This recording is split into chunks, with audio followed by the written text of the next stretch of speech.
Assalamualaikum warahmatullahi wabarakatuh. Nama saya Kusnul Khalifah, nomor induk mahasiswa 232180226, Pendidikan Guru Sekolah Dasar, kelas RPL Universitas Muhammadiyah Purworejo. Di sini saya akan mempresentasikan hasil bimbingan konseling saya di SD dengan judul Kurangnya Motivasi Peserta Didik dalam Belajar. Di sini saya menggunakan metode JIPO. Motivasi belajar memiliki peran yang sangat penting dalam proses pembelajaran. Dengan motivasi yang tinggi dapat membantu siswa untuk meraih prestasi yang gemilang dalam belajar. Sedangkan motivasi belajar yang rendah dapat menghambat siswa dalam meraih hasil belajar yang memuaskan. Rendahnya motivasi belajar tersebut terlihat dari kurang kondusifnya proses pembelajaran. Hal ini terlihat ketika proses belajar mengajar sedang berlangsung, masih ada siswa yang keluar masuk kelas dan ada beberapa siswa yang ribut di bangku bagian belakang. Rasa ingin tahu siswa masih relatif rendah pada saat guru menjelaskan materi pembelajaran. Akibatnya, ketika diberikan tugas, masih ada siswa kebingungan dan akhirnya menyontek. Bahkan ada beberapa siswa yang tidak mengerjakan tugas. Menurut Slameto dalam Priyanto dan Putri tahun 2017, faktor-faktor yang mempengaruhi motivasi belajar dapat digolongkan menjadi dua, yaitu faktor intern dan ekstern. Faktor intern adalah faktor yang ada dalam individu yang sedang belajar, sedangkan faktor ekstern adalah faktor yang ada di luar individu. Faktor-faktor yang ada dalam diri individu dapat diklasifikasikan menjadi tiga, yaitu faktor jasmaniah, faktor psikologis, dan faktor kelelahan. Sedangkan faktor yang ada di luar diri individu dapat diklasifikasikan menjadi tiga, yaitu faktor keluarga, faktor sekolah, dan faktor masyarakat. Dalam metode JIPO terdapat 5 tahapan, yaitu C, I, P, P, O. C yang pertama adalah konteks. Konteks di sini adalah kurangnya motivasi belajar peserta didik, siswa memiliki motivasi belajar rendah, siswa tidak mengikuti pembelajaran dengan baik. Selanjutnya adalah input. Di sini input kita melakukan pengamatan, melakukan wawancara dengan anak yang bersangkutan, teman sebayanya, guru yang sebelumnya mengajar, dan selalu berkolaborasi dengan orang tua. Jadi di sekolah saya terdapat 2 anak dengan motivasi belajar yang rendah, dan saya sudah melakukan pengamatan ini mulai dari anak tersebut kelas 1 SD. Pada saat kelas 1 SD, anak ini benar-benar tidak mau mengikuti pembelajaran yang dilakukan di kelas, dan anak tersebut juga tidak mau diajak berkomunikasi oleh bapak ataupun ibu guru. Ketika bapak ibu guru mengajak dia berkomunikasi, dia selalu memalingkan wajahnya. Lalu kita melakukan wawancara dengan anak yang bersangkutan, yaitu dengan bimbingan. Apa sebenarnya yang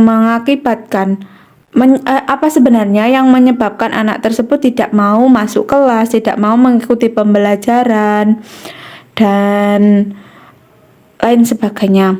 Lalu kita selalu berkoordinasi dengan orang tua. Orang tua anak tersebut rumahnya berdekatan dengan SD, dan orang tua selalu memantau dari rumahnya apa yang dilakukan anaknya, dan orang tua juga seringnya mengajak anak tersebut untuk mau masuk kelas. Untuk yang selanjutnya adalah proses. Yang di dalam proses terdapat observasi, wawancara, pelaksanaan bimbingan, controlling, dan follow up. Di dalam observasi, saya melakukan pengumpulan data dan pengamatan terhadap anak tersebut dari kegiatan dia sehari-hari, perilaku dia sehari-hari, pengetahuannya tentang literasi dan numerasi yang diajarkan di kelasnya, dan saya mewawancarai itu kepada ibu guru yang mengajar di kelas sebelumnya.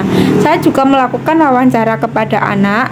Terus saya melakukan pelaksanaan bimbingan dengan cara saya berkomunikasi secara langsung, face to face. Tapi sebelum melaksanakan bimbingan, saya harus melakukan pendekatan terlebih dahulu terhadap anak tersebut. Kenapa? Karena memang dari awal anak tersebut itu tidak mau untuk diajak berkomunikasi.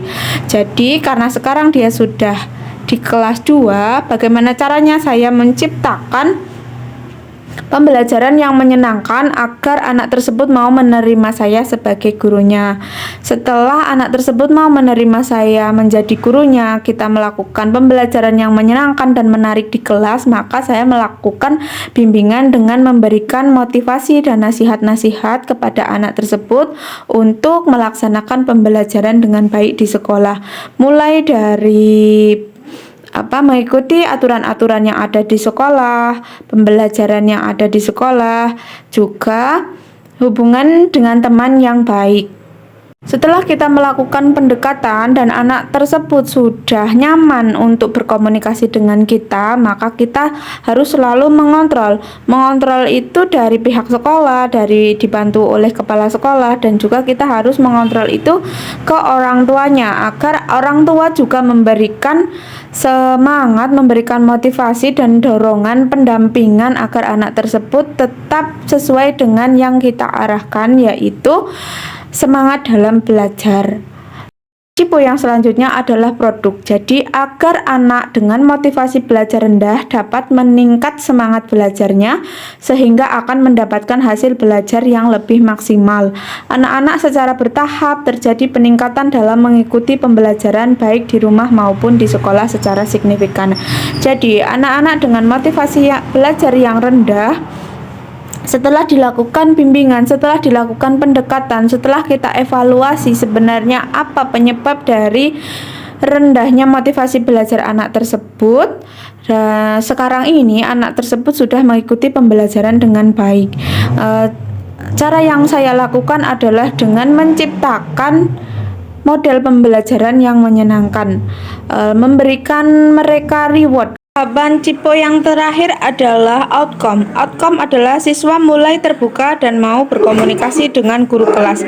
Siswa mulai berani untuk bertanya apabila terdapat pembelajaran yang belum dimengerti. Jadi di sini setelah dilakukan bimbingan, anak-anak tersebut sudah mulai aktif melakukan pembelajaran di kelas, sudah mulai berani bertanya kepada ibu guru, dan sudah mulai mengikuti pembelajaran dengan baik. Demikian yang dapat saya sampaikan. Banyak salahnya saya mohon maaf. Wassalamualaikum warahmatullahi wabarakatuh.